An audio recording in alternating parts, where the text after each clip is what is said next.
Now, here's a big one on time management. When you work, work. When you play, play. Don't mix the two. Don't work at play. I used to take my family to the beach and I would bring my briefcase.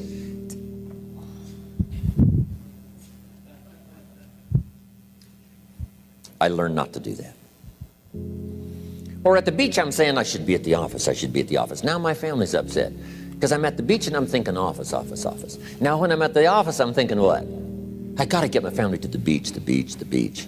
So things are not going too well at the office because I'm thinking beach, and things are not going too well at the beach because I'm thinking office. Here's what I learned to do. At the beach, be at the beach. At the office, be at the office. When you work, work. When you play, play. Don't mix the two.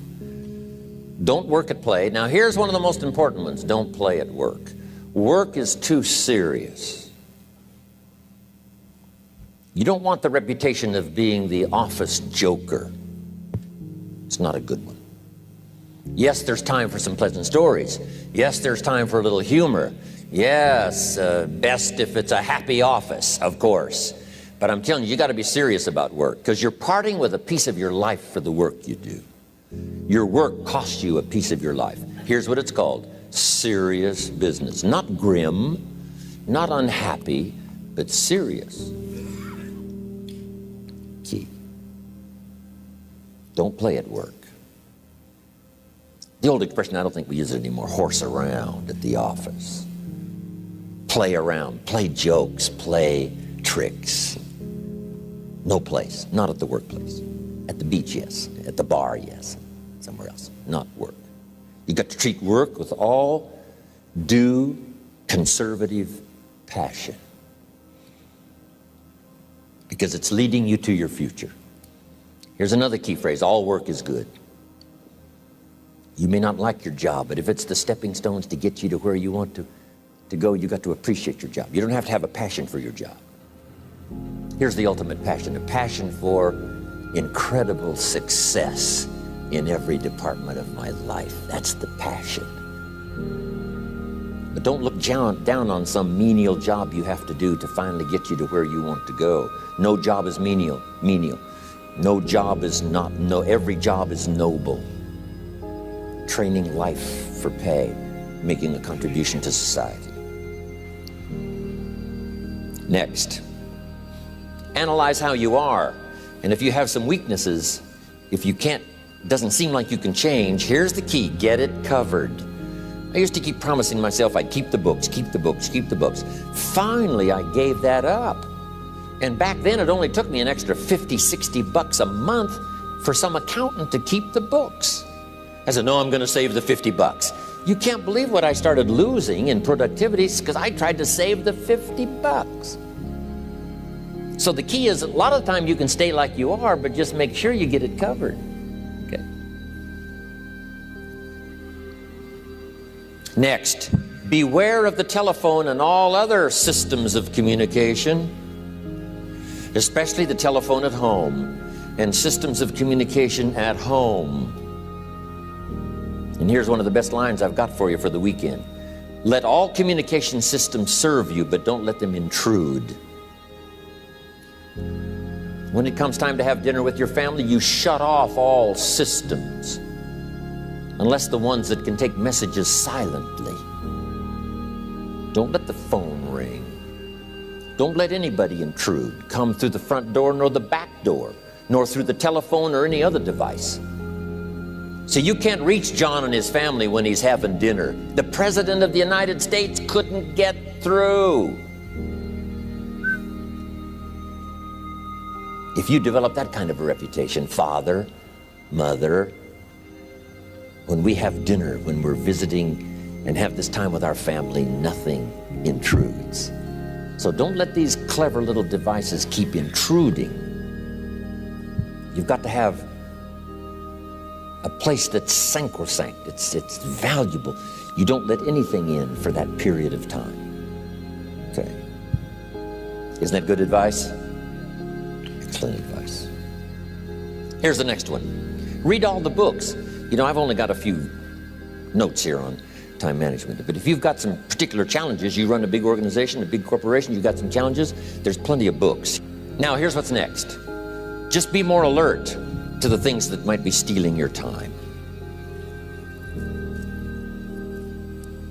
Here's why. Time is like capital. You can't let someone steal your seed corn. You can't let someone steal your capital. And you can't let someone steal your time. You must designate your time. And some of the time that you designate, you must not let anyone steal. Casual time, you might let someone intrude and steal a little bit and take a little bit, but not serious time. Key. Next, one of the great time management savers is to learn to ask questions up front. Sometimes you talk to somebody for an hour, and then you ask questions and find out if you would have asked those questions up front, you could have saved yourself an hour. Asking questions up front helps you to get to the problem now. But if you just launch into some discourse, you might waste 30 minutes, waste an hour, when here's what you should have been talking about.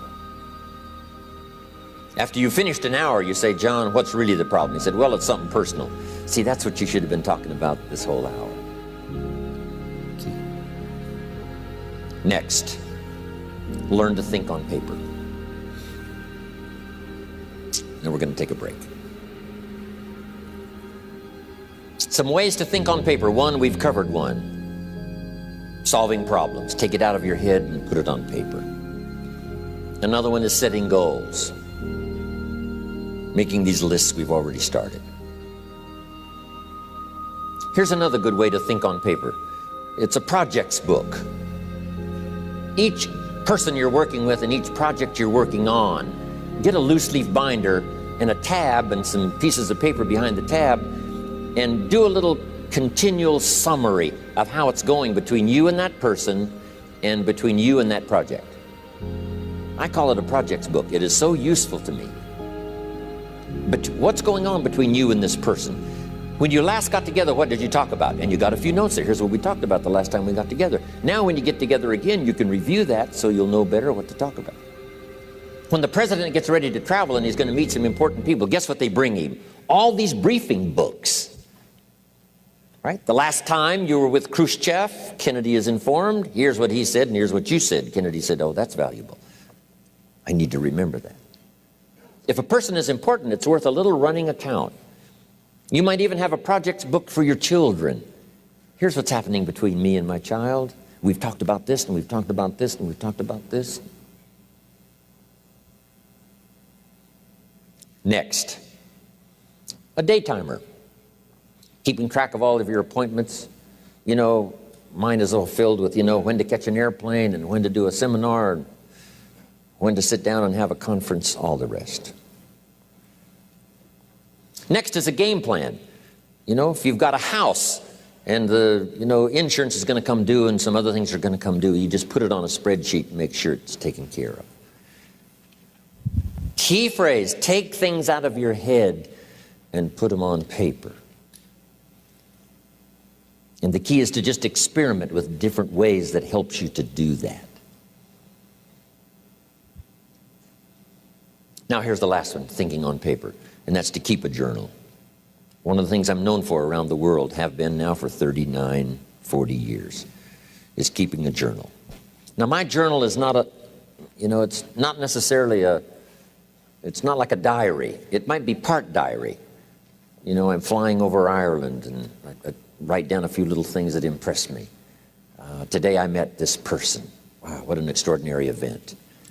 Today I conducted this seminar in Rome. 1,000 people stood up and sang for me. I've got a little bit of a diary in there. But here's what primarily your journal is for. Collecting good ideas. A journal is to collect good ideas on your health, good ideas for your business, good ideas for your future, good ideas for time management. Because I used to take notes on pieces of paper and torn off corners and backs of old envelopes and restaurant placemats. And I threw all this stuff in a drawer. It did not serve me well. I finally learned to get a bound copy, right? And just keep a journal, right? If I was here, I had my journal, I'd be taking notes, right? These 2 days in my journal. Now, if you're caught without your journal, you just take the notes. When you get back home, you put those notes in your journal, throw the paper away. Because we don't usually go through paper to review. But see, my journals now make up a significant part of my own library. My journal's all reserved privately for my children and my grandchildren. Can you imagine what I've collected over the years? It's unbelievable. There are 3 treasures to leave behind. I think you've already got those notes, right? Here they are. Number 1, your pictures. Don't leave the event unrecorded. It takes only a fraction of a second to say, here's who I was with. When I travel the world, right? We take all these pictures, and here's one of the gifts. People send me the pictures they took of me and them. It's part of the treasures I have on the farm. Incredible. A picture's worth 1,000 words to describe the scene, the emotion, what happened. Say, wow, this was an extraordinary day for me when I met these people. Here's what they told me happened to them when they went to my seminar 10 years ago. Wow, the drama comes back if you've taken the pictures. It's one of the treasures to leave behind when you go.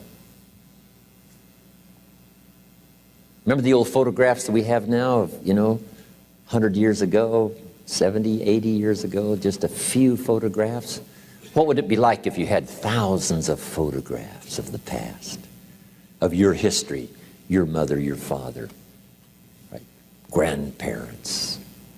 So change all of that now for your children. Leave all your photographs as a record. Here's what's next to leave behind, and that's your library.